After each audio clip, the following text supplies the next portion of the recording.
नमस्कार, सीधी बात में आपका स्वागत है। मैं हूं सुधीर चौधरी। अक्सर कहा जाता है कि राजनीति में कभी सीधी बात नहीं करनी चाहिए और इसीलिए आपने देखा होगा कि हमारे देश के नेता हमेशा गोल गोल बात करते हैं, कभी सीधी बात नहीं करते। लेकिन आज हम आपकी मुलाकात एक ऐसे नेता से करवा रहे हैं जिन्होंने अपनी पार्टी में सीधी बात करने की हिम्मत की। अब जब सीधी बात कर ही दी थी तो उसके परिणाम के लिए भी तैयार रहना चाहिए। सीधी बात की, परिणाम अच्छे नहीं निकले क्योंकि उनके पार्टी के नेतृत्व को उनकी सीधी बात अच्छी नहीं लगी। उसके बाद उन्हें पार्टी छोड़नी पड़ी और फिर उन्होंने अपनी एक क्षेत्रीय पार्टी बनाई और आजकल वो किताब लिख रहे हैं। उनकी नई किताब आई है जिसमें उन्होंने अपनी कहानी लिखी है। मैं बात कर रहा हूं कांग्रेस पार्टी के पूर्व नेता, देश के पूर्व कैबिनेट मंत्री और जम्मू कश्मीर के पूर्व मुख्यमंत्री गुलाम नबी आजाद के बारे में। अब देखिए, दिलचस्प बात यह है कि उनके नाम में गुलाम भी है और आजाद भी है और अपनी किताब का नाम उन्होंने यही रखा है, आजाद। तो गुलाम नबी आजाद साहब, आपका सीधी बात में बहुत बहुत स्वागत है। बहुत बहुत धन्यवाद। आपका नाम ऐसा है, उसमें गुलाम भी है और आजाद भी है और 50 साल आपने अपने जीवन के इस पार्टी को दिए। तो क्या मैं ये कह सकता हूं कि 50 साल आपने गुलामी की और अब आप आजाद हैं?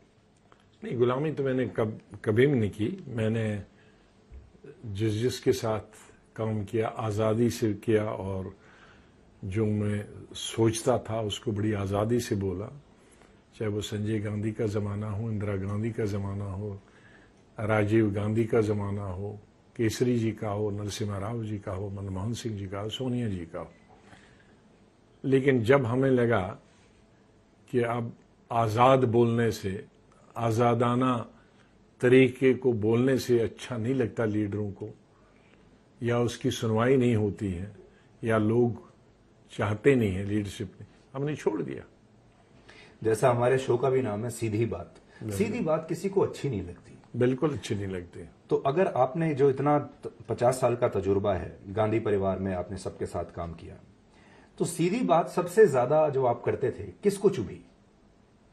आपने कहा इंदिरा जी भी थे, संजय भी थे, राजीव जी भी थे, सोनिया जी भी थी, लेकिन ये सीधी बात सबसे ज्यादा किसको चुभी? आप जाहिर है प्रेजेंट लीडरशिप को। और तभी आपने सोचा कि अब आजाद होने का समय आ गया है। आजाद होने का समय आया है। अब आजादी खतरे में है। आजाद होने का नहीं, अब आजादी खतरे में है। पर आगे बढ़ने से पहले मैं आपसे ये भी जानना चाहता हूं कि आपने इन 50 सालों में सब कुछ देखा, बुलंदियों तक गए। आप कैबिनेट मिनिस्टर रहे, चीफ मिनिस्टर रहे, जनरल सेक्रेटरी रहे, सरकारें बनाई, गिराई, लोगों को चमकाया, बड़ा नेता बनाया। और इस दौरान आपके साथ कभी भी 1 मिनट की भी आपको फुर्सत नहीं मिली। आपका जो घर था, मुझे अभी भी याद है, पावर सेंटर हुआ करता था, लाइन लगी रहती थी नेताओं की। और उसके बाद सडनली आपने सब कुछ छोड़ दिया। ये जो आपके पीछे के 6 महीने रहे, ये कैसे बीते? क्योंकि हमने जो सुना है वो ये है कि ये जो नेता है वो बिना पावर के रह नहीं पाता। नहीं, पिछले 6 महीने ऐसे रही कि शायद वो लीडरशिप अब रही नहीं, वो लोग भी नहीं रहे। मैं मिसाल के तौर पर कहूंगा कि हमारी लड़ाई नरसिम्हा राव जी के साथ आखिर के 2 सालों में भयंकर रही। हम 4-5 सीनियर लीडर थे, जूनियर मैं ही था, करुणाकरण जी थे, हमारे उसमें राजेश पायलट थे, उसमें शरद पवार जी थे। हम 6-7 लोग थे और आखिर के 1.5 साल में तो हमने वर्किंग कमेटी जाना बंद कर दिया। और वो इसीलिए कि कांग्रेस को मजबूत करने के लिए वो कदम नहीं उठा रहे थे। और जब भी वर्किंग कमेटी हुई कैबिनेट में तो उसमें मैंने सबसे ज्यादा खुलकर उनके खिलाफ बोला। लेकिन वो लीडर भी आज का लीडर नहीं था, प्राइम मिनिस्टर ने उसको कभी बुरा नहीं माना। मैंने सब एपिसोड लिखे। जब सिंगापुर जाने से पहले उन्होंने सब कमेटी मीटिंग बुलाई तो मैंने उनको कहा, सब कमेटी कैबिनेट की, कि आप सिंगापुर से इलेक्शन लड़ रहे हैं कि हिंदुस्तान से? हातम ताई कब से बन गए हैं? क्या बांट रहे हैं? आपके सब foreign secretary, principal secretary, cabinet secretary कह रहे हैं हमने ये कंसेशन दिया, ये कंसेशन दिया। तो आपने कंसेशन क्या ली वो मुझे बताइए। एंड आई एम सॉरी, मुझे आपको अकम्पनी करना था, मैं नहीं करूंगा। ये फ्रीडम थी। तो आपने जैसा और नरसिम्हा राव ने कहा कि हाँ भाई, गुलाम नबी जी ठीक बोल रहे हैं, तो उन्होंने एकदम उनकी साइड नहीं ली बचा, मेरी साइड ली। हाँ भाई, हम क्या दे रहे हैं, इसको दोबारा करो। उन्होंने कहा साहब अब वो तो टीम चली गई। तो कहा गुलाम नबी तो ठीक बोल रहा है। तो इस तरह की मैंने एक अलग ओकेजन पे, जिसमें वो उनके बड़े क्लोज थे, एक वो संत चंद्रा स्वामी, वो जब कैबिनेट होती थी उनके घर में तो स्लिप आती थी, वो कैबिनेट छोड़ के अंदर चले जाते थे। वर्किंग कमेटी स्लिप आती, अंदर चले जाते थे। तो मैंने एक कैबिनेट मीटिंग में उनके घर पे ही मैंने कहा आज रुकिए, पहले मैं बोलूंगा, प्राइम मिनिस्टर आप हैं चंद्रा स्वामी। हकबक हो गए। मैंने कहा चंद्रा स्वामी कई दिनों से मुझे बुला रहा है, तो मैं नहीं जा रहा हूं। और मैंने मालूम किया जो बुलाने आया कि सिर्फ 2 आदमी नहीं जाते हैं, मनमोहन सिंह जी और आप, बाकी सब मिनिस्टर जितने ये बैठे हैं मेरे, ये सब वहां जाते हैं। और एक मिनिस्टर ने नहीं कहा कि हम नहीं जाते हैं। तो अब उसने कहा कि इन दोनों को तो मैं हटा दूंगा। तो हटाने का काम तो प्राइम मिनिस्टर को, ये चंद्रशा कब से बन गया प्राइम मिनिस्टर हटाने वाला, पहले आप ये डिसाइड करो फिर तय करो। तो ये थी आवाज हमारी। और चुप बैठ गए राव साहब। उसने कहा भाई नहीं जाना चाहे, आप लोग क्यों जाते हो। तो मतलब उनसे इकरार कराया, एक्सेप्ट कराया करते।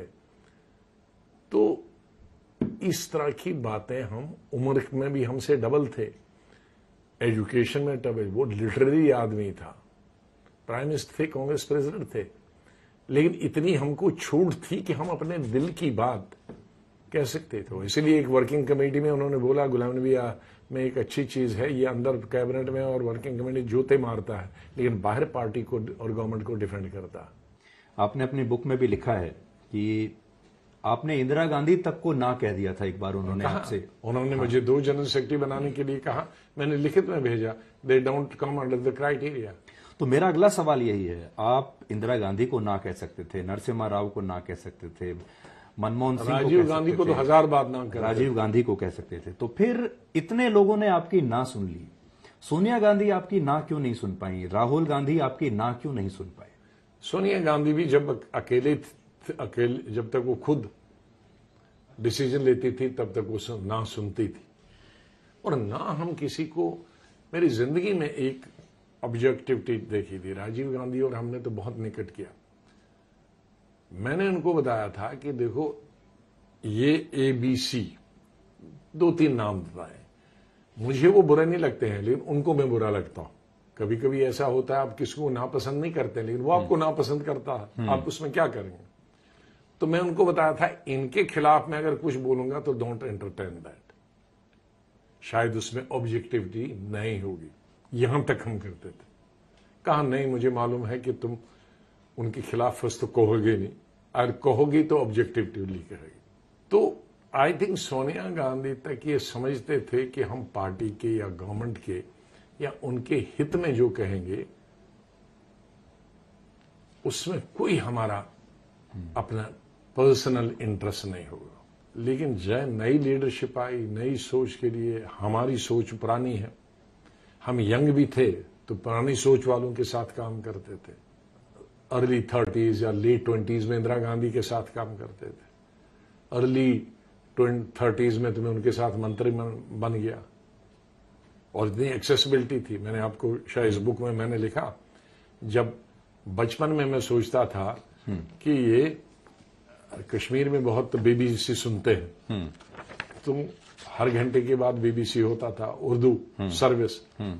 मैं सोचता था जिंदगी में अगर मैं कुछ कभी बन गया तो ये हमारा रेडियो पे भी आवरली न्यूज होनी चाहिए। लकली इंदिरा जी के वक्त में मैं जूनियर मिनिस्टर IND मिल गया, भगत जी ने टीवी अपने पास रखा, मुझको रेडियो दिया। तो आज के जो 24 घंटे के न्यूज चैनल्स हैं, ये आपने उसी समय समझ लिया था कि ये नहीं, तो मैंने पहला ऑर्डर किया कि on the pattern of the BBC the all India radio also should have 24/7 news, hourly news.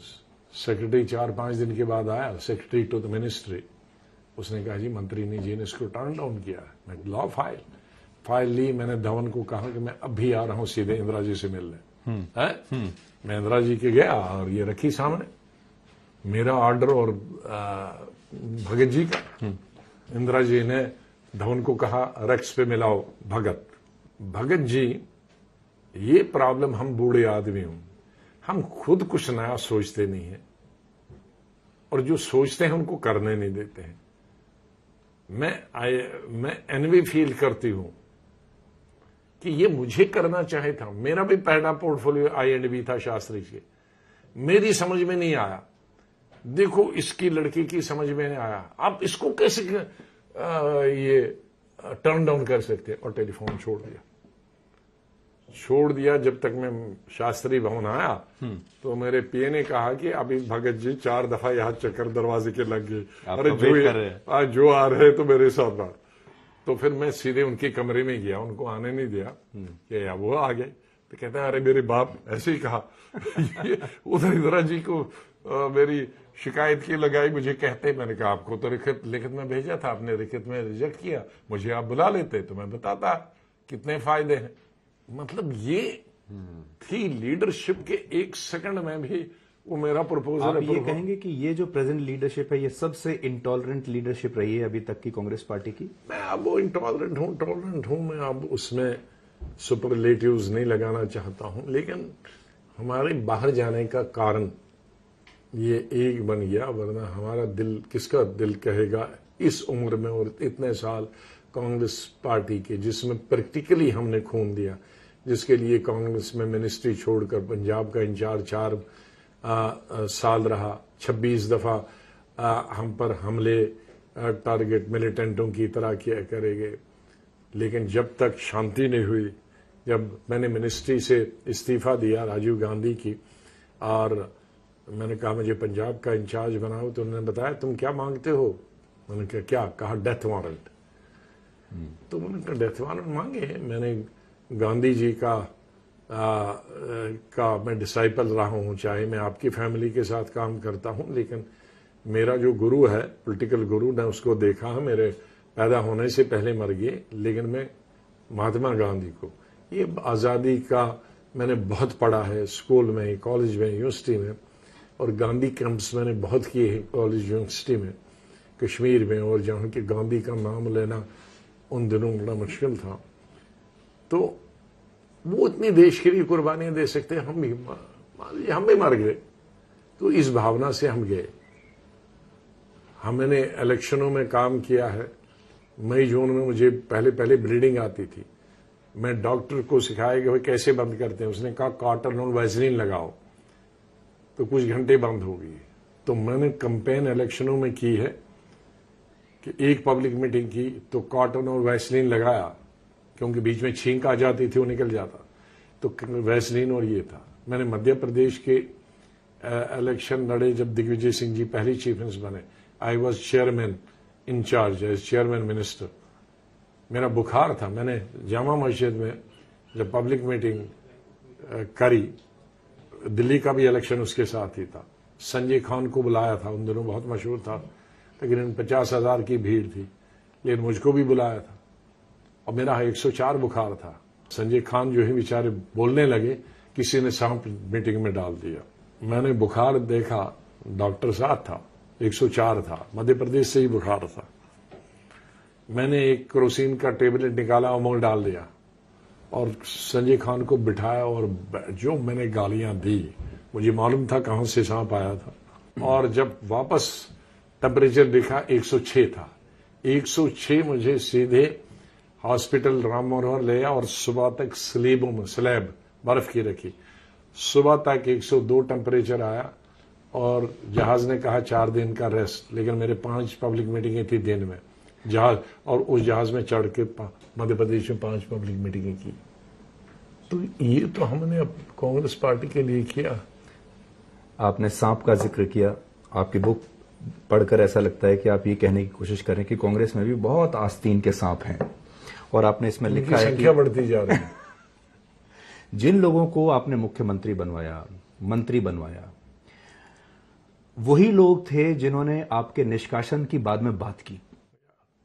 उस समय कैसा लगा आपको? और आपने लिखा है उसमें कि उन्होंने मुझे सीढ़ी की तरह इस्तेमाल किया। उन्होंने मेरे बहुत सारे एमएलएज, मैंने अवसर मिला, बहुत बड़े बड़े लोग हैं आज कहेंगे हमको इंदिरा जी ने बनाया, राजीव जी को बनाया, क्योंकि वहां फैमिली के पास नजदीक जाने का, लेकिन कोई ने इंदिरा जी ना राजीव जी ने बनाया। हम सिफारिश करते थे, हमारी रिकमेंडेशन पे बनते। और राजीव गांधी के वक्त में तो मैं पार्लियामेंट्री बोर्ड और वर्किंग कमेटी का जनरल सेक्रेटरी इंचार्ज ही था। I was the youngest parliamentary board member, may be forget Rajiv ji वगैरह को, लेकिन आम मालूम है मैं 38 साल की उम्र में पार्लियामेंट्री बोर्ड का और इंचार्ज पार्लियामेंट्री बोर्ड सेक्रेटरी भी और वर्किंग कमेटी का भी और इलेक्शन कमेटी का भी इंचार्ज। तो उसका मतलब सब टिकटें देनी है, लोकसभा भी एमपी भी। और ये कह सकता हूं कि मेरे ख्याल में राजीव जी की सिर्फ पहली कैबिनेट उन्होंने बनाई होगी अकेले, द लास्ट उनके मरने तक हम दोनों ने बनाई, सब हिंदुस्तान की स्टेटें भी और सेंटर की जितनी रीशफल्स। राव साहब की पहली कैबिनेट तो मैंने ही बनाई, लेकिन मैंने कभी जिंदगी में किसी को ये नहीं बताया कि मैंने बनवाया। आज बहुत सारे लोग हैं अभी तक उनको मालूम नहीं बनवाया। जब राजीव गांधी ने पहली दफा मुझे पार्लियामेंट्री अफेयर्स मिनिस्टर बनाया और कहा कि भाई पार्लियामेंट इतना बड़ा है, मुझे मालूम एबीसी नहीं कौन एमपी हैं, कितने आए चुन के, यू नो एवरीबॉडी, तो इसलिए थोड़ी साल भर मुझे फीडबैक किया को कौन चलता है, कैसे चलाता है, चला दो, तो लोकसभा में चला दो। तो मुझे एक दिन उन्होंने बताया मुझे रीशफल करना है, मुझे नाम दे दो कौन कौन अच्छा मिनिस्टर है परफॉर्मेंस। मैंने 6-7 नाम दिए, तो कहा मुझे 1-2 दिन में ये कैबिनेट रीशफल करना, आप नाम दे दो।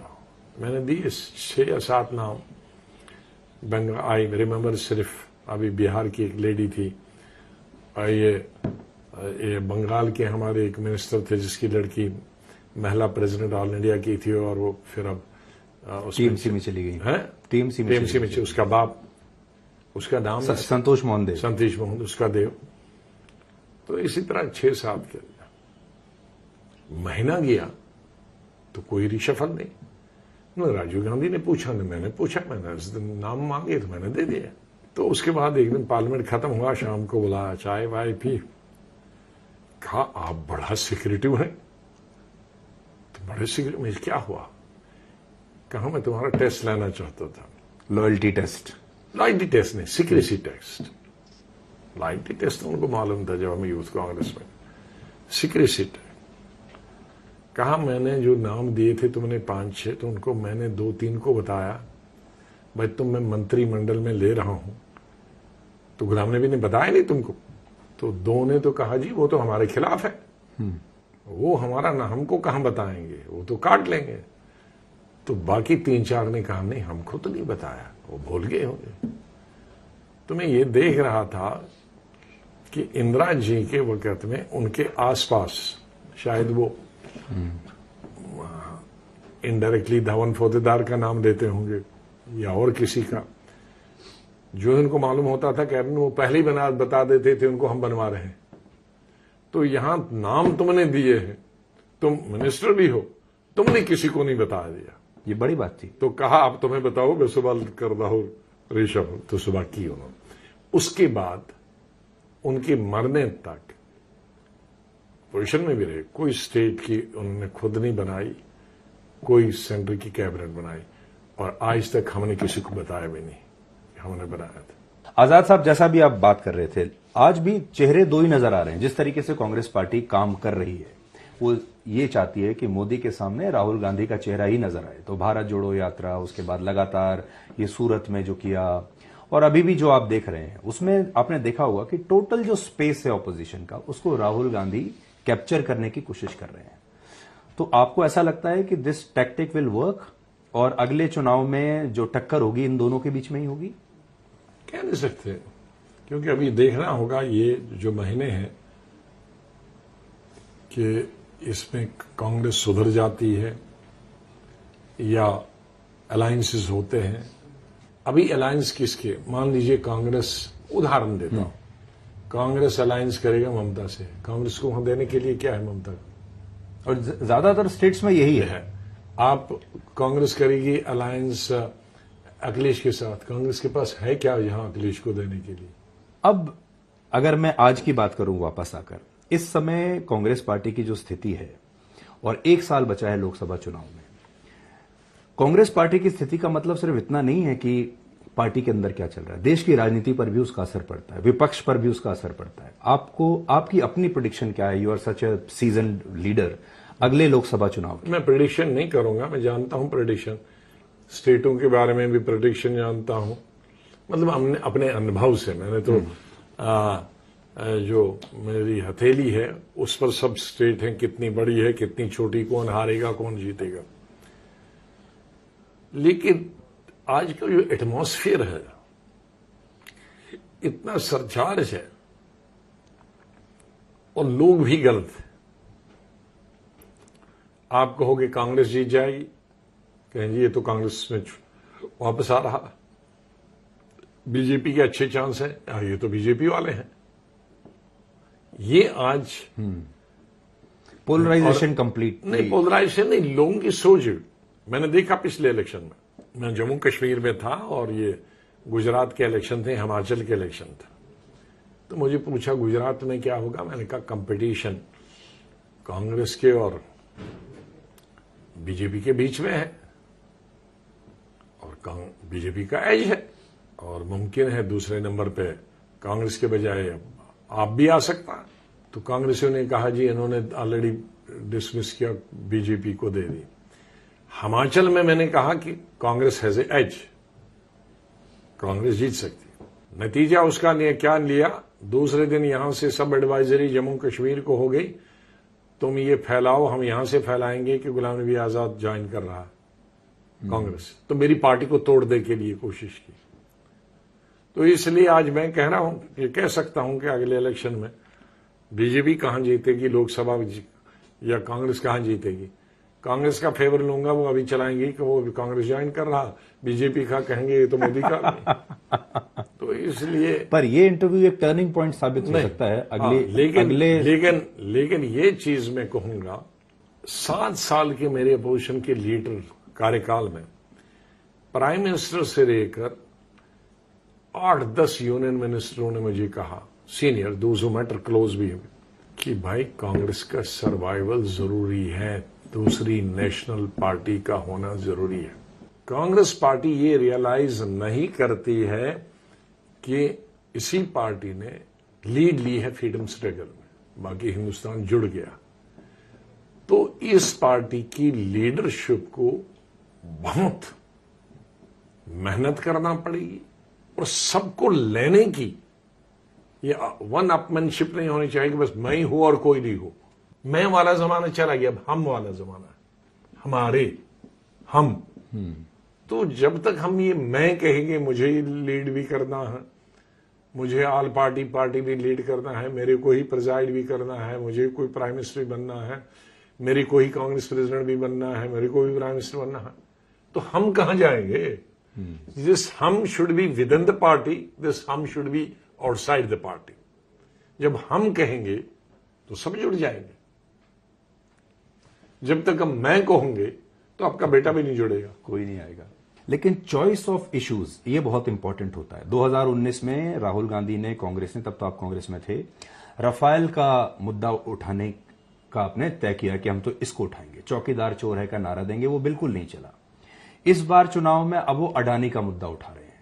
आपको लगता है कि ये सही मुद्दे हैं या मुद्दे ही कांग्रेस पार्टी गलत पिक कर रही है? देखो, अगर हम ये कहेंगे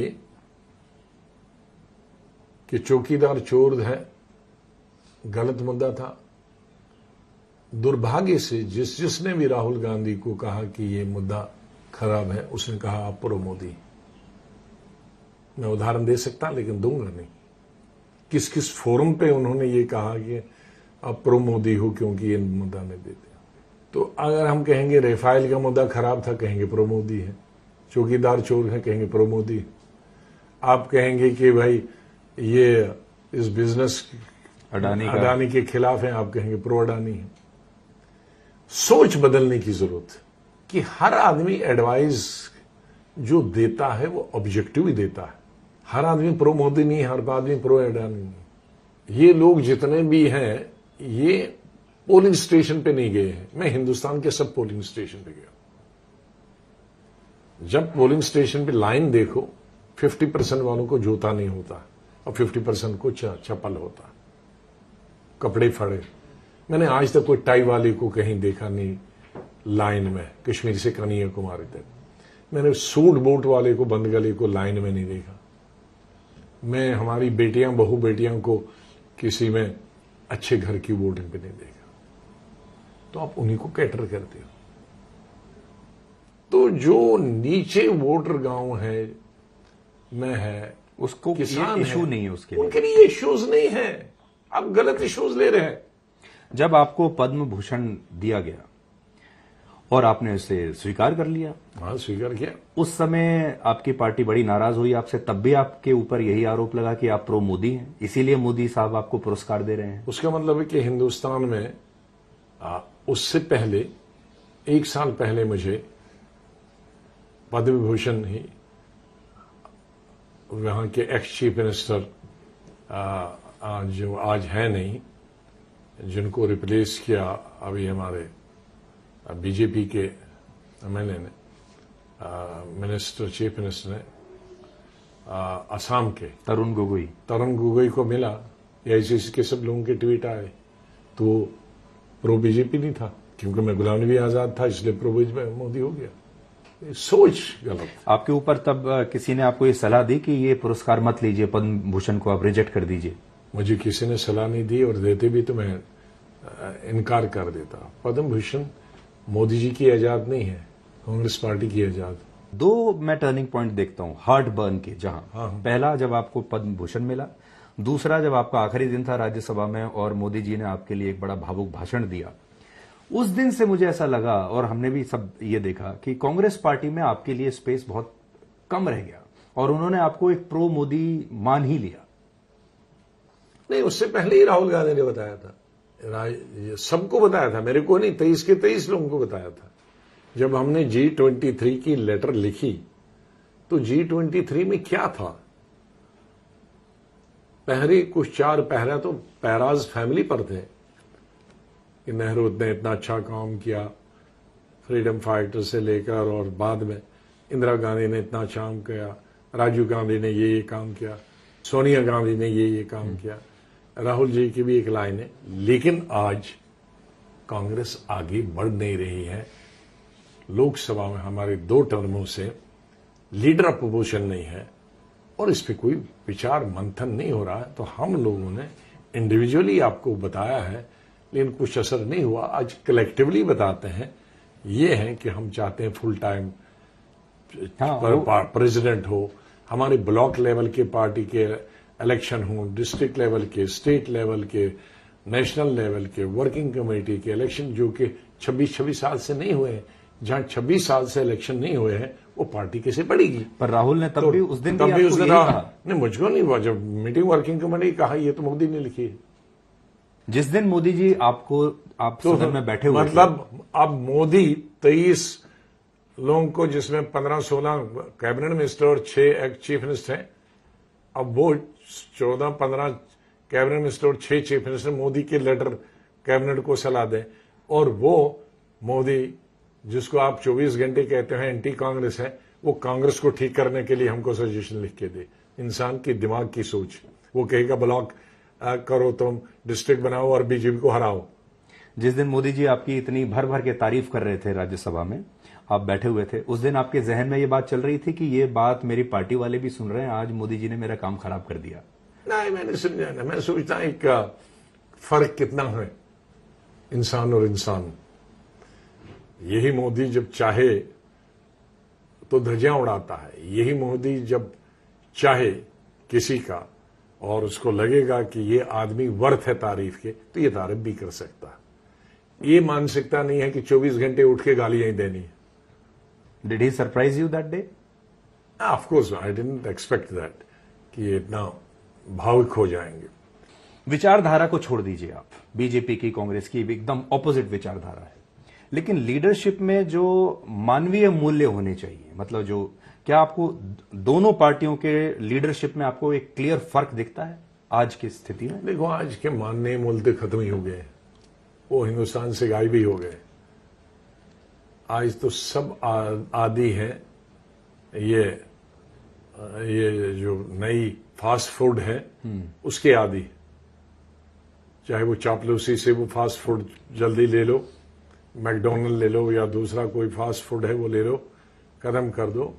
कोई लंबे रास्ते से नहीं करना। तो राजनीति में माँ के हाथ का पराठे की कोई जगह नहीं है। कोई जगह नहीं है। अब तो फास्ट फूड खा लो और अचीव करो। तो मेरी जो बुक है वो उन सीरियस बच्चों के लिए और बच्चों के लिए हिंदुस्तान की, चाहे वो किसी पॉलिटिकल पार्टीज के, अगर कोई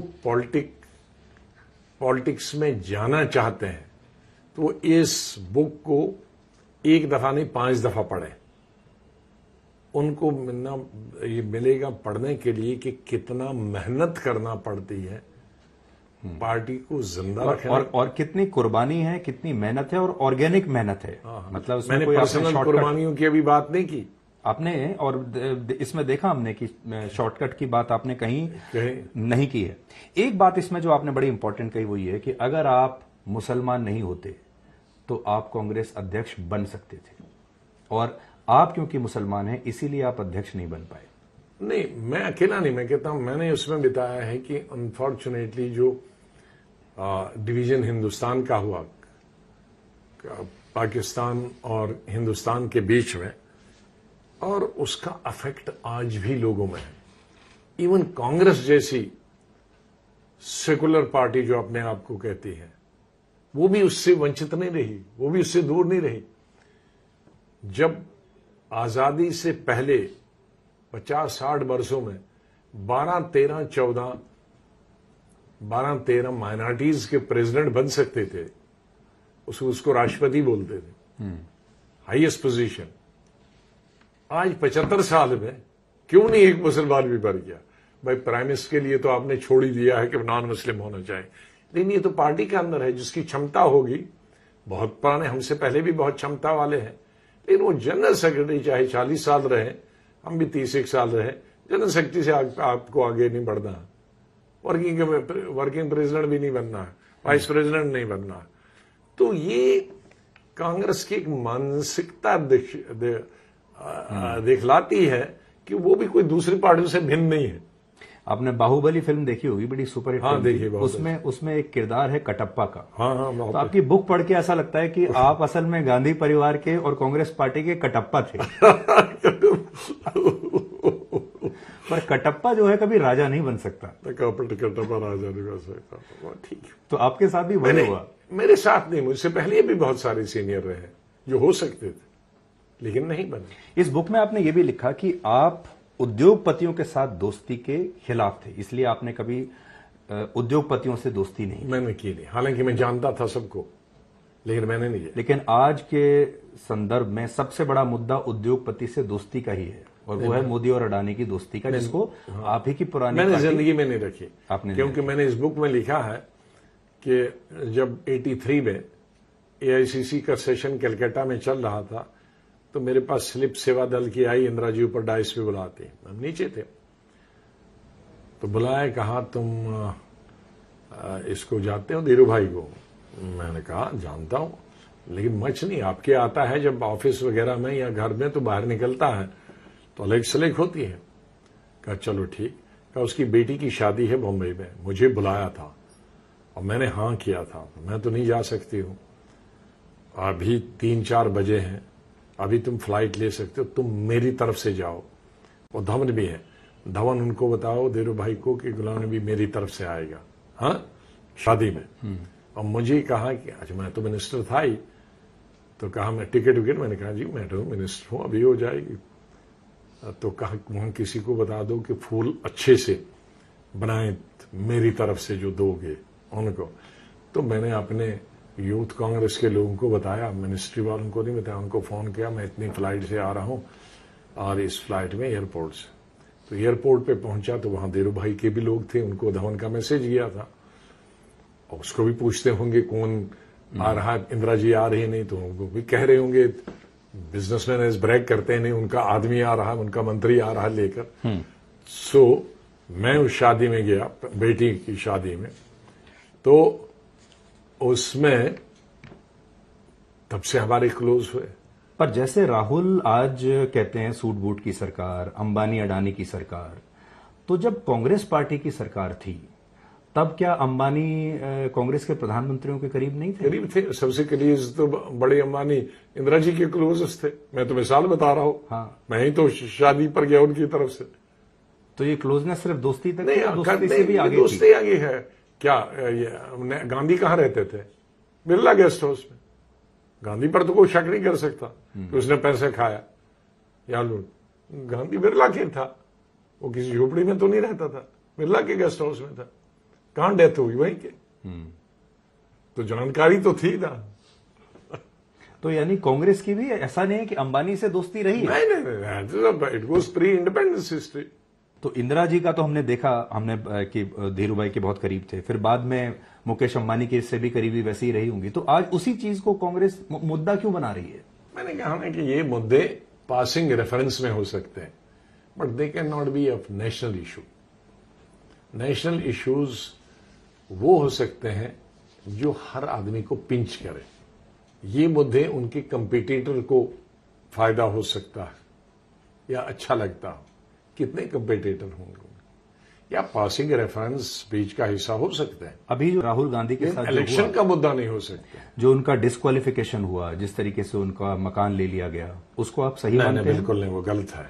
दोनों चीजों को गलत मैं मानता हूं। उसको डिस्क्वालीफाई भी नहीं होना चाहिए था। मेरा मानना है कि ये डिस्क्वालिफिकेशन इस तरह के क्रिमिनल बैकग्राउंड के पॉलिटिशियन के लिए होना चाहिए, नॉट पॉलिटिकल पार्टीज के लिए। अब जो लोग कहते हैं कि Modi ji has a fondness for you, वो ये कहते हैं कि देखिए राहुल गांधी का तो एक ही दिन में बंगला ले लिया, लेकिन आजाद साहब अब नहीं है सदस्य लोकसभा के, राज्यसभा के, उनका बंगला अभी भी चल रहा है जिसमें हम बैठे हैं। मैं भगवान से, अल्लाह से हमेशा दुआ करता हूं कि राहुल गांधी 100 साल उम्र रहे और इन पर नहीं है। लेकिन 26 अटैक से मैं बचा हूं पंजाब में, 16-17 अटैक से मैं बचा हूं कश्मीर में। श्रीनगर एक ही गलती से, जब 94 में सिविल एविएशन मिनिस्टर था, नॉर्मली गेस्ट हाउस में सिक्योरिटी वाले मुझे गेस्ट हाउस से बाहर नहीं दिखते थे, क्योंकि स्टेट गेस्ट सर्किट हाउस से आसपास में कोई मकान नहीं। लेकिन एक ही दिन गलती की, मैं ससुराल के चला गया और उस दिन नरसिम्हा राव ने बचाया। 4 दिन के लिए गया था। नरसिम्हा राव ने मुझे 8 बजे कहा कि मैंने जहाज भेजा, उसमें आ जाओ, कंसल्टेशन है करने की। लेकिन मिलिटेंट्स को वो नहीं मालूम पड़ा। रात के 2 बजे नेबरिंग हाउस में मिलिटेंट गए, क्योंकि दरवाजे पर दोनों तरफ से तो सिक्योरिटी थी, आर्मी थी। तो उन्होंने टारगेट करने के लिए जो नेबरिंग हाउस है, जिसकी कोई सिक्योरिटी, डॉक्टर, उसके घर के, उनको सबको बांध रखा, उनको पट्टी रखी, और वहां से रॉकेट लॉन्चर मेरे कमरे पर था और एक फ्लोर ही उड़ गया। नहीं, वो मैं आपकी बात समझा कि सिक्योरिटी थ्रेट एक चीज हो सकती है। तो हमको कहा कि भाई आप कहीं भी ऐसी जगह नहीं रुक सकते हो जो कॉलोनी में है। तो मेरे बाप ने कौन सा मेरा सेपरेट मकान बनाया है यहाँ जिसमें मैं रह सकूंगा? किसी कॉलोनी में ही तो फ्लैट लेना होगा। राहुल गांधी ने जो ऑर्डिनेंस फाड़ा, उसने, आपने जो चिट्ठी लिखी थी 26 अगस्त 2022 को, आपने जिक्र भी किया था, वो ऑर्डिनेंस अगर वो ना फाड़ते तो आज जेल में नहीं होती, तो आज ये सजा नहीं होती, ये सजा नहीं होती। तो आपको लगता है बचपना था वो? तो इसलिए हम मोर फोरसाइटेड थे। उस वक्त के होम मिनिस्टर और हम कैबिनेट में थे, जिन्होंने डिस्कस किया था इसको कैबिनेट में कि ये क्लॉज को अंडू करना चाहिए। नहीं किया। उन्होंने कहा ये क्लास बहुत अच्छा है। तो बहुत अच्छा है, तो आप क्यों रोते हो?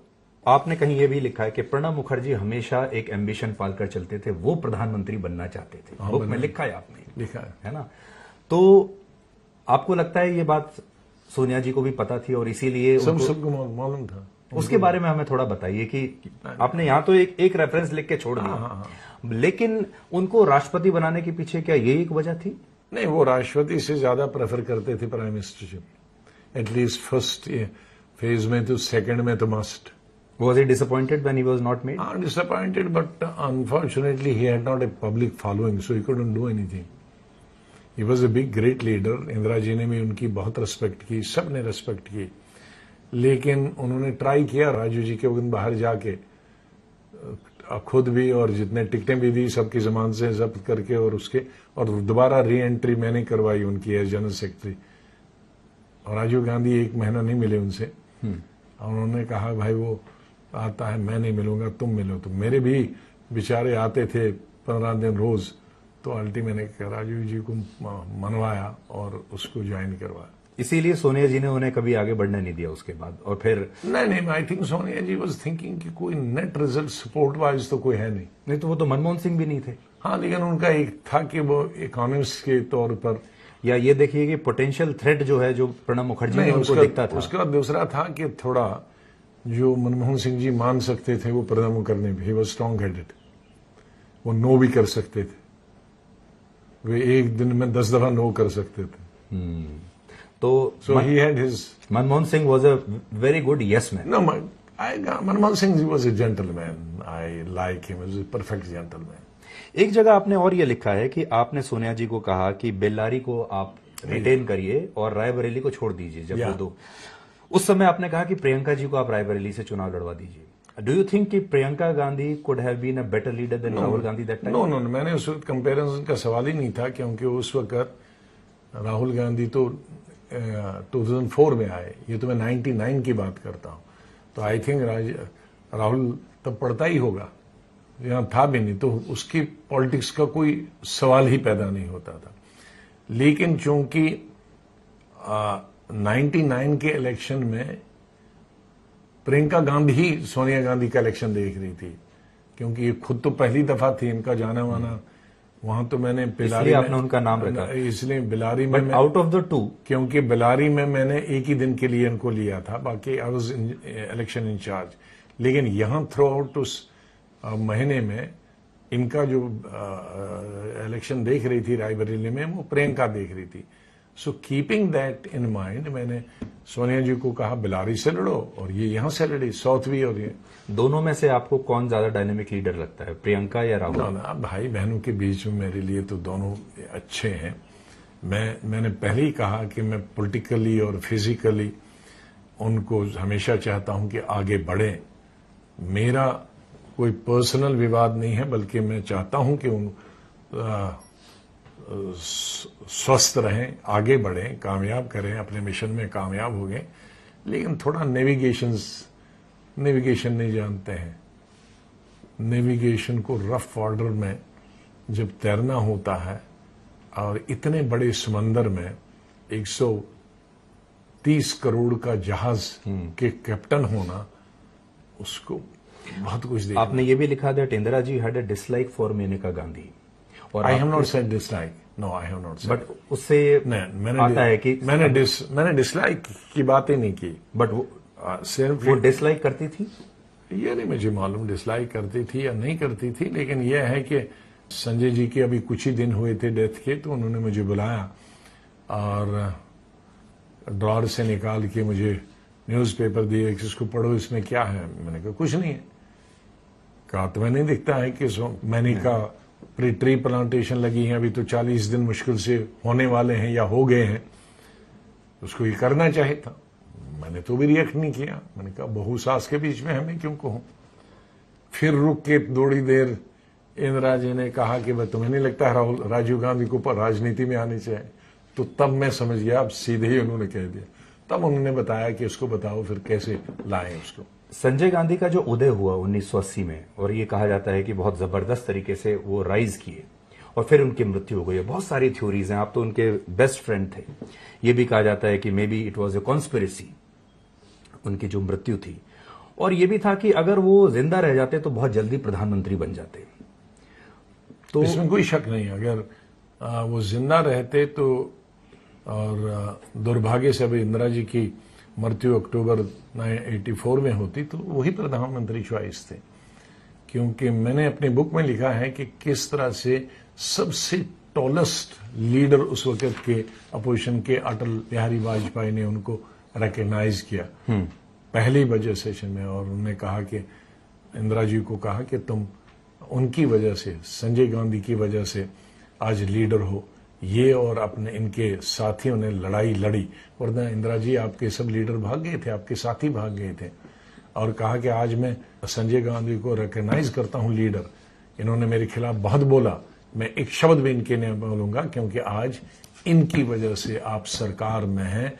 तो ये एक रिकग्नाइज लीडर है, तो एक रिकग्नाइज लीडर के तौर पे उन्होंने मेरे खिलाफ किया, तो मुझे कोई रोष नहीं। आखिरी सवाल मेरा आपसे ये है, इंदिरा गांधी, संजय गांधी, राजीव गांधी, सोनिया गांधी, राहुल गांधी, इनमें से आप किसे सबसे अच्छा नेता आंकेंगे? नहीं, संजय नेता मैं compare with in the family नहीं करता हूं, लेकिन इंदिरा गांधी वाले इंदिरा गांधी वैसा उसके साथ तो कोई कंपेयर नहीं किया जा सकता। और सबसे नीचे किसको आंकेंगे आप? नहीं, वो नहीं कहता। क्या आप कभी सोचेंगे कि कांग्रेस पार्टी में आप वापस जाएं? नहीं, कभी नहीं, नेवर। आज गांधी परिवार को आपकी सलाह क्या होगी? आप इतने पुराने उनके सलाहकार रहे हैं। कांग्रेस मजबूत करें। आपको लगता है कांग्रेस का अभी भी कोई चांस है देश की राजनीति में? अभी 40-50 सीटों पर है, अगली बार कुछ सीटें बढ़ सकती हैं। अगर ठीक तरह से अच्छे लोग लें, अच्छी एडवाइस लें, तो हो सकता है। आपने अपने आखिर में लिखा है कंसिस्टेंटली इनकंसिस्टेंट। गुड लुकिंग जो यूथ हैं, अंग्रेजी बोलने वाले, डैशिंग पर्सनैलिटी वाले, उन लोगों को पार्टी के पुराने वेटरन्स के ऊपर तवज्जो दी जाती है। हाँ, लेकिन अब तो अनफॉर्चुनेटली अब तो वो यूथ भी सब भागे जा रहे हैं। पेरेंट ऑर्गेनाइजेशन में से मेरे ख्याल में 1-2 ही भागे होंगे, बाकी सब यूथ ही भागे 15-20। बीजेपी से अलायंस के बारे में कभी सोचेंगे आप? नहीं, नेवर। या चुनाव के बाद किसने देखा? देखो, चुनाव के बाद क्या होगा, कौन है? चुनाव के बाद तो जम्मू कश्मीर में सब रीजनल पार्टीज क्लेम कर रही हैं बीजेपी के साथ बनाएंगे। हाँ, और 2 पार्टीज तो ऑलरेडी पहले बीजेपी के साथ अलायंस कर चुके हैं, कोई नई बात नहीं। Any regret in life? इसमें आपने लिखा नहीं, लेकिन वैसे रिग्रेट कोई नहीं है। मैंने कहा, बल्कि अफसोस है, ये जो मैंने 6 महीने पहले किया, मुझको 6 साल पहले करना चाहिए। तो 6 साल असल में आप, लगता है आपको आप 6 साल गुलामी करते रहे? नहीं, मतलब मुझे लगता है कि जिस दिन से सोनिया जी ने जो वहां जनवरी 13 को वहां विड्रॉ कर दिया, तो उसके बाद फिर उनका डिसीजन मेकिंग में बहुत कम रोल था, तभी हमको छोड़ देना चाहिए था। 6 साल आप वेट करते रहे? 6 साल नहीं, अब तो बहुत ज्यादा हुआ। 13 से तो अब 11-12 साल। और आप वेट करते रहे कि कुछ परिवर्तन आएगा, चेंज आएगी, नहीं आई, बैक टू वर्स होते रहा। चलिए, आपके दूसरी बुक का इंतजार रहेगा। और मैं आपको बता सकता हूं, बुक मैंने पढ़ी, मुझे ऐसा लगा जैसे मैं कोई वेब सीरीज देख रहा हूं, कोई फिल्म देख रहा हूं जो जल्दी जल्दी जल्दी चलती जा रही है। Thank you. तो you are a very good writer also. नहीं, राइटर ये तो अभी सीखा हमने, पहली अटेम्प्ट है जी। बहुत बहुत धन्यवाद। बट ये नया अपना जो प्रोफाइल है, ये आपको पसंद आ रहा है, ऑथर वाला? नहीं, बहुत अच्छा है, नॉट बैड। और मुझे नहीं मालूम था कि इतना ट्रैक्शन होगा, जितना मैं phone messages from across the country, जिन्होंने खाली फोटो ही देखी है अभी या 2 लाइनें कहीं पढ़ी हैं इधर उधर, तो मैं तो 2 दिन से खोल ही नहीं पा रहा, उसमें हजारों मैसेजेस आए। आपका सीवी भी थोड़ा और एक्सपेंड हो गया, अब आप ये भी लिख सकते हैं कि मैं लेखक भी हूं। I cannot claim that. I cannot claim that. Thank you so much, sir. My best wishes. Thank you. Thank you so much, and it is it's a pleasure.